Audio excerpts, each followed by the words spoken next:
আপনারা যদি বাড়িতেই ঘরোয়া পদ্ধতিতে এবং খুব সহজে মিষ্টির দোকানের মতো এই রকম কেশর মালাই চমচমটা বাড়িতে তৈরি করে নিতে পারেন, তাহলে আশা করি মিষ্টির দোকান থেকে কিনে এনে আর খেতে হবে না। তো বন্ধুরা, আজকে আমি আপনাদেরকে দেখাবো মিষ্টির দোকানের পদ্ধতিতে এই কেশর চমচমটা বাড়িতে কিভাবে তৈরি করতে হয়। তো বন্ধুরা, এই রেসিপিটা দেখলে আশা করি এই মালাই চমচমটা তৈরি করতে আপনাদের কোনো অসুবিধা হবে না। তো বন্ধুরা, আমি মৃণাল, মিষ্টির কারিগর, আর আপনারা দেখছেন বেঙ্গল সুইটস চ্যানেল। তাহলে কেশর মালাই চমচম বানানোর জন্য সবার প্রথমে আমাদেরকে এখানে চিনির রসটা তৈরি করে নিতে হবে। তার জন্য দেখুন, একটা কড়াতে আমি 2 কাপ চিনি, মানে এখানে 500 গ্রামের মতো চিনি, আর 2 কাপ জল, মানে এখানে 400 ml মতো জল দিয়ে এই চিনি আর জলটাকে ফুটিয়ে একটা রস তৈরি করে নেব।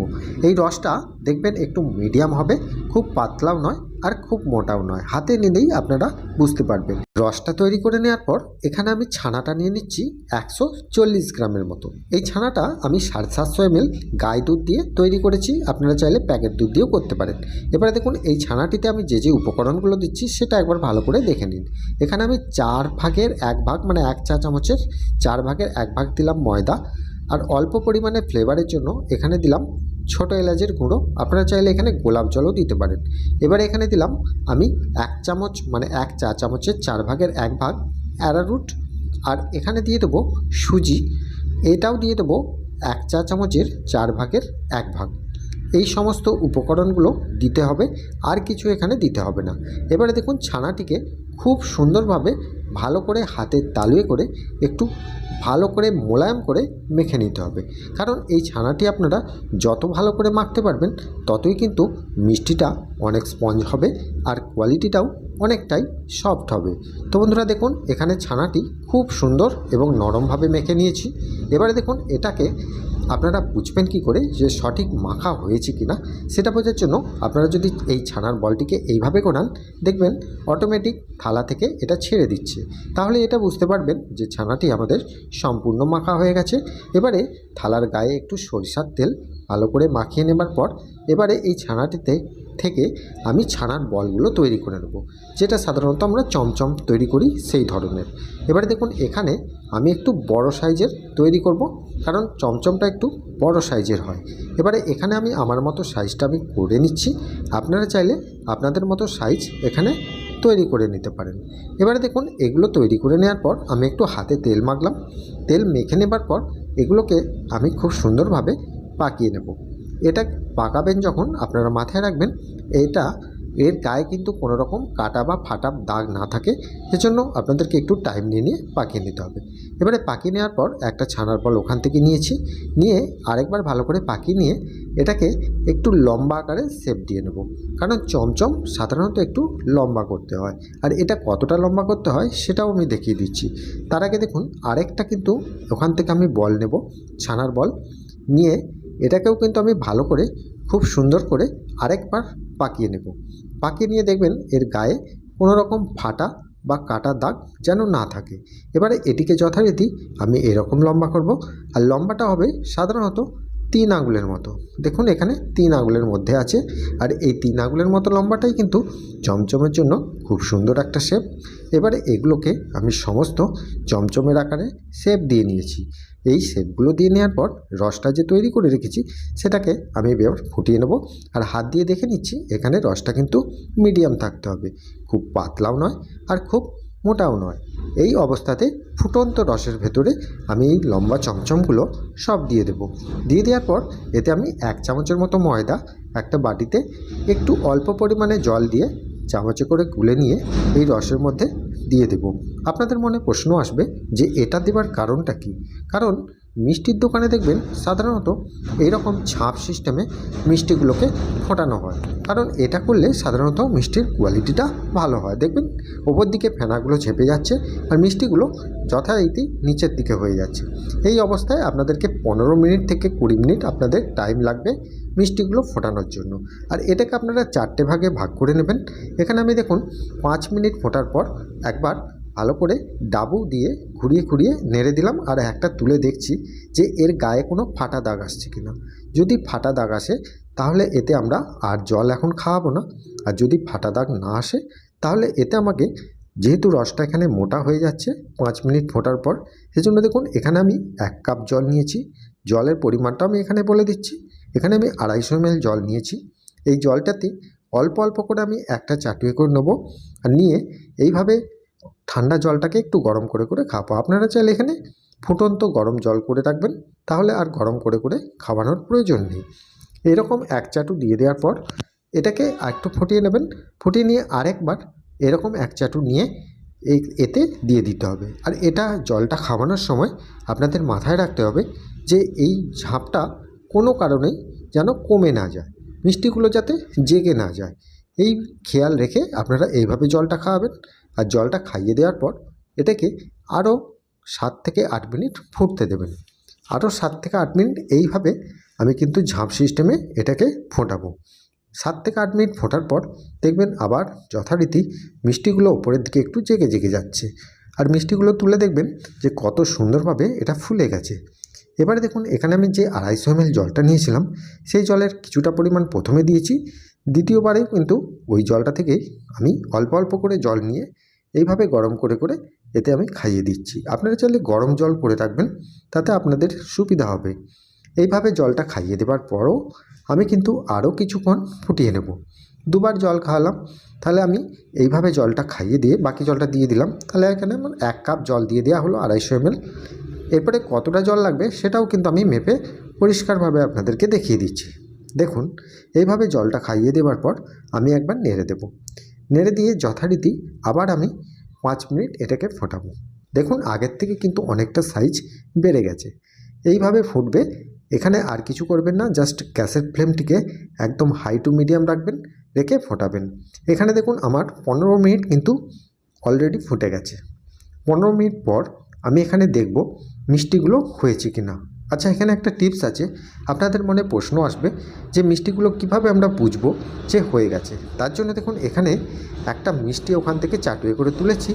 তুলে এইভাবে নাচিয়ে নাচিয়ে একটা জলের মধ্যে আমি 1 কাপ জলের মধ্যে ডুবিয়ে দিচ্ছি।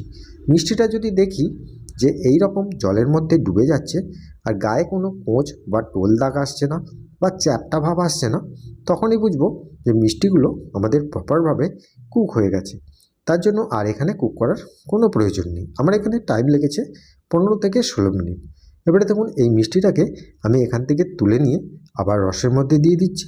দিয়েও কিন্তু এটাকে আরও একটুখানি ফোটাবো। ফুটিয়ে নিয়ে আমি কিন্তু এখান থেকে জলটা খাওয়াবো। তার মানে আমার এখানে 20 মিনিট টাইমটা কিন্তু কমপ্লিট হয়ে যাবে।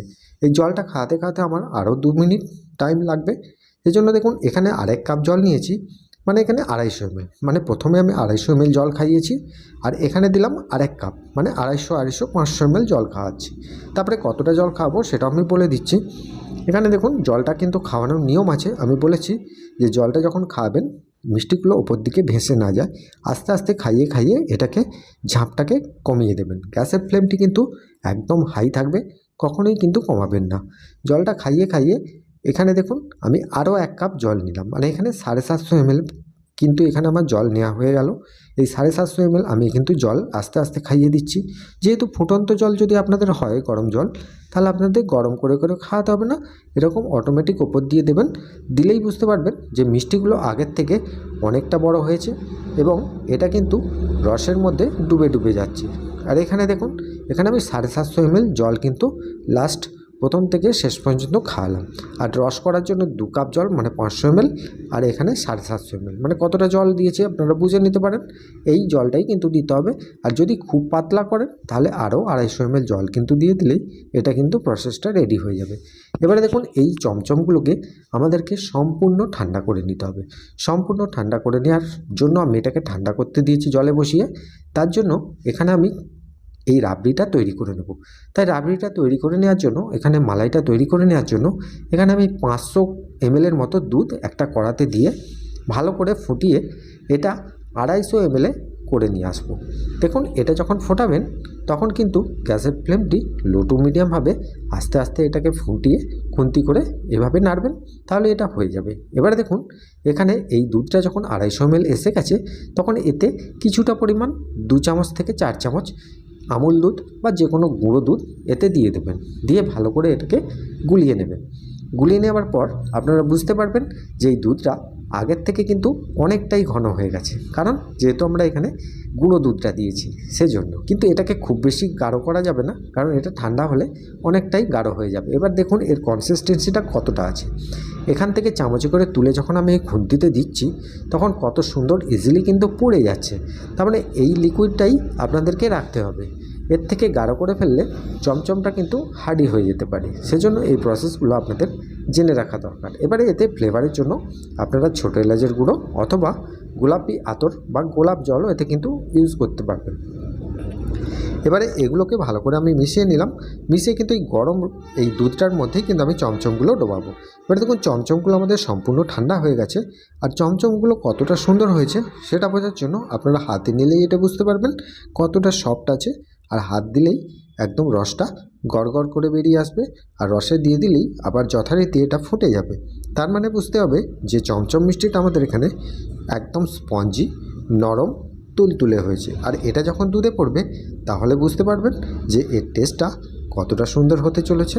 আর এইভাবে করার সময় আপনাদেরকে মাথায় রাখতে হবে, এখানে একটা টিপস আছে গুরুত্বপূর্ণ।